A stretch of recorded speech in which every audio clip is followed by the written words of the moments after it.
Good morning. ഇന്നൊരു working day ആയതുകൊണ്ട് തന്നെ ഞാൻ രാവിലെ വേഗം എണീറ്റു. കാരണം എനിക്ക് രാവിലെ ബ്രേക്ക്ഫാസ്റ്റ് ഉണ്ടാക്കാനുണ്ടായിരുന്നു.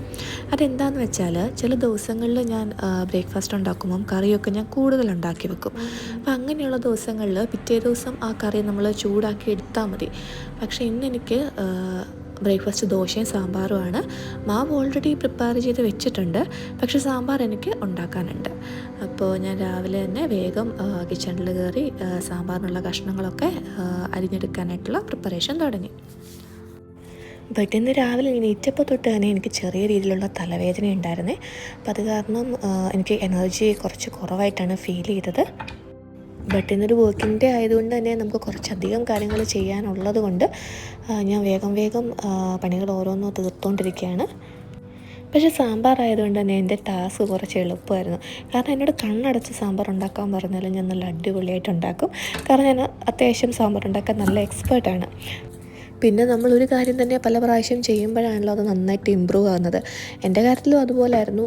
ഞാൻ പല പ്രാവശ്യം ഇങ്ങനെ ഉണ്ടാക്കി ഇപ്പം ഞാൻ അത്യാവശ്യം നല്ല അടിപൊളിയായിട്ട് ഞാൻ സാമ്പാർ ഉണ്ടാക്കും. അത്യാവശ്യം എല്ലാവർക്കും ഇഷ്ടവുമാണ് ഞാൻ സാമ്പാർ ഉണ്ടാക്കുമ്പോൾ അത് കഴിക്കാൻ. അതുകൊണ്ട് തന്നെ എൻ്റെ വീട്ടിൽ ഇപ്പം സാമ്പാർ ഇല്ലാത്ത ദിവസങ്ങൾ വളരെ ചുരുക്കമായിരിക്കും. ഉണ്ടാക്കുമ്പോൾ അത്യാവശ്യം ബൾക്കായിട്ട് ഉണ്ടാക്കി വെക്കും. അപ്പോൾ അത് ബ്രേക്ക്ഫാസ്റ്റിനായാലും കഴിക്കാം, നമുക്ക് ഉച്ചയ്ക്ക് ലഞ്ചിനാണെങ്കിലും കഴിക്കാം. അപ്പോൾ കഴിഞ്ഞ പ്രാവശ്യം സാമ്പാർ ഉണ്ടാക്കിയപ്പോൾ എൻ്റെ മത്തങ്ങ ഇല്ലായിരുന്നു കേട്ടോ. മത്തങ്ങ ഞാൻ മെയിൻ ഒരു ഇൻഗ്രീഡിയൻ്റ് ആയിട്ട് ഇടുന്ന സാധനമാണ് കറിയിൽ. അപ്പോൾ ഇപ്രാവശ്യം എൻ്റെ കയ്യിൽ മത്തങ്ങ ഉണ്ടായിരുന്നു. അങ്ങനെ മത്തങ്ങ, പടവലങ്ങ, വെള്ളരിക്ക, പൊട്ടറ്റോ, കൊച്ചുള്ളി, പച്ചമുളക്, ഈ കഷ്ണങ്ങളൊക്കെയാണ് ഞാൻ സാമ്പാറിലിടുന്നത്. അപ്പോൾ അങ്ങനെ പരിപ്പൊക്കെ കഴുകി കഷ്ണങ്ങളൊക്കെ അരിഞ്ഞ് വെച്ചിട്ടുണ്ട്.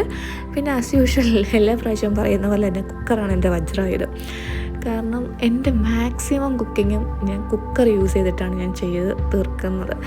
കാരണം എനിക്ക് ഒരുപാട് ടൈം സേവിങ് ആയിട്ട് തോന്നിയിട്ടുണ്ട്.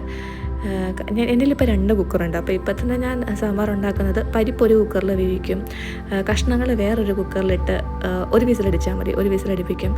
എന്നിട്ട് ഇത് രണ്ടും വിസിലടിച്ച് മാറ്റി വെക്കുമ്പം എനിക്ക് ആ സമയത്ത് വേറെ കാര്യങ്ങൾ ചെയ്യാം ആ അടുപ്പ് ഉപയോഗിച്ച്. ഇനിയിപ്പോൾ ഒന്നും ചെയ്യാനില്ലെങ്കിലും അതിനകത്ത് അവിടെ മാറ്റി വെച്ചിട്ട് വേറെ എന്തെങ്കിലും കാര്യം ചെയ്യുമോ അല്ലെങ്കിൽ റെസ്റ്റ് എടുക്കുകയൊക്കെ എനിക്ക് ചെയ്യാം. അപ്പോൾ അങ്ങനെ ഞാൻ കഷ്ണങ്ങളിലേക്ക് മുളക് പൊടി, മല്ലിപ്പൊടി, മഞ്ഞൾപ്പൊടി, ഉപ്പ് അങ്ങനെ ഓരോന്നിടുകയാണ്. എന്നിട്ട് വെള്ളം ഒഴിച്ച് സാമാന്യ കഷ്ണങ്ങൾ വേവാൻ എനിക്ക് ഒരു വിസിൽ തന്നെ ധാരാളമാണ്. പക്ഷേ പരിപ്പ് വേവാനായിട്ട് എനിക്കൊരു 4 വിസിൽ, എൻ്റെ കുക്കറിന് 4 വിസിലടിക്കണം. അപ്പോൾ അങ്ങനെ കഷ്ണങ്ങളും പരിപ്പും ഒക്കെ കുക്കറിലാക്കി വിസിൽ വെച്ചിട്ട് ഞാൻ വേവാൻ വെച്ചു. പിന്നെ പറഞ്ഞില്ലേ ചെറിയൊരു തലവേദന ഉണ്ടെന്ന്. ആ ഒരു തലവേദന ഇങ്ങനെ നിൽക്കുന്ന കാരണം ഞാൻ വിചാരിച്ചെന്നാൽ പിന്നെ കുറച്ച് നേരം വെളിയിൽ പോയിട്ട് നല്ല ഫ്രഷ് എയർ എടുക്കാമെന്ന്. അങ്ങനെ ഞാൻ കുറച്ച് നേരം ബാൽക്കണിയിൽ പോയി നിൽക്കുകയാണ്. അപ്പോൾ എൻ്റെ ബാൽക്കണിയിൽ പോയി നിന്നാൽ നല്ല ബ്യൂട്ടിഫുൾ വ്യൂ ആയിട്ട്. അപ്പോൾ അതിനിടയ്ക്ക് ഈ തലവേദനയായ കാരണം ഞാൻ ബാക്കി സാമ്പാർ ഉണ്ടാക്കുന്ന വീഡിയോ ഷൂട്ട് ചെയ്യാൻ വിട്ടുപോയി. ബട്ട് ഞാൻ ഷോർട്സ് ആക്കി ഇട്ടിട്ടുണ്ട്. അപ്പോൾ ഞാൻ സാമ്പാറിൽ കടുകൊക്കെ താളിച്ചു, പരിപ്പൊക്കെ ആഡ് ചെയ്തു, പുളിയൊക്കെ പിഴിഞ്ഞൊഴിച്ചു.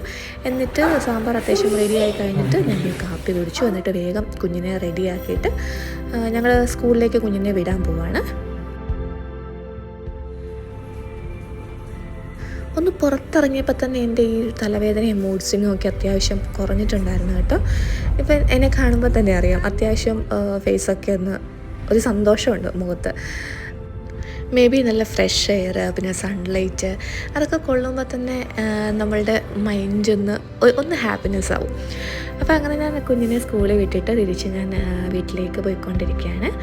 അപ്പം നമ്മൾ വീട്ടിലോട്ട് പോകുന്ന വഴിക്ക് പാടങ്ങളുണ്ട്, ചെറിയൊരു തോടുണ്ട്. അപ്പോൾ അതൊക്കെ നല്ല രസമാണ് അതുവഴി ഇങ്ങനെ ട്രാവൽ ചെയ്യാൻ.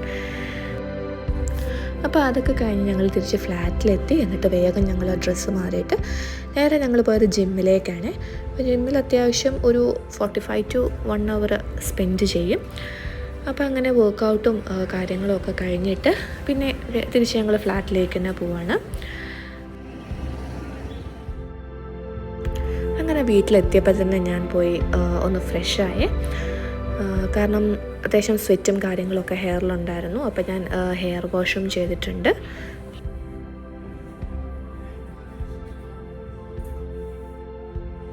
പിന്നെ ഞാൻ വിൻഡോസൊക്കെ തുറന്നിടുവാണേ. കാരണം ഒരു സൺലൈറ്റൊക്കെ നമ്മുടെ റൂമിലേക്ക് ഇങ്ങനെ വരുമ്പം ആ ഒരു നാച്ചുറൽ ലൈറ്റൊക്കെ കാണുമ്പോൾ നമ്മുടെ മൈൻഡ് ഓട്ടോമാറ്റിക്കലി റിഫ്രഷാവും. അപ്പോൾ അത് കഴിഞ്ഞിട്ട് ഞാൻ ബ്രേക്ക്ഫാസ്റ്റ് എടുത്ത് ഞാൻ കഴിക്കാനിരുന്നു. അപ്പോൾ ദോശയും സാമ്പാറുമാണ് ഞാൻ കഴിക്കുന്നത്. പിന്നെ ചായ ഉണ്ടായിരുന്നു. ഞാനങ്ങനെ യൂഷ്വലി എല്ലാ ദിവസവും ചായ കുടിക്കുന്ന ഒരാളല്ല, ബട്ട് ചില ദിവസങ്ങളിൽ ഞങ്ങൾ ചായ ഉണ്ടാക്കാറുണ്ട്. അപ്പോൾ അത് കഴിഞ്ഞിട്ട് എൻ്റെ കുറച്ച് വർക്കും കാര്യങ്ങളും ഒക്കെ ആയിട്ട് കുറച്ച് സമയം അതിൻ്റെ പുറകെ ഇരുന്നു. നമ്മൾ പ്രൊഡക്റ്റീവായിട്ടുള്ള കാര്യങ്ങൾ ചെയ്യുമ്പോഴാണ് നമ്മളുടെ മൈൻഡ് കുറച്ചുകൂടെ ആക്റ്റീവ് ആകുക എന്ന് എനിക്ക് പേഴ്സണലി തോന്നിയിട്ടുള്ളൊരു കാര്യമാണ്. അപ്പോൾ ഇന്നത്തെ എൻ്റെ വിശേഷങ്ങളൊക്കെ ഇഷ്ടമായിട്ടുണ്ടെങ്കിൽ ലൈക്ക് ചെയ്യുക, സബ്സ്ക്രൈബ് ചെയ്യുക. വേറൊരു വ്ലോഗുമായിട്ട് നമുക്ക് പിന്നെ കാണാം.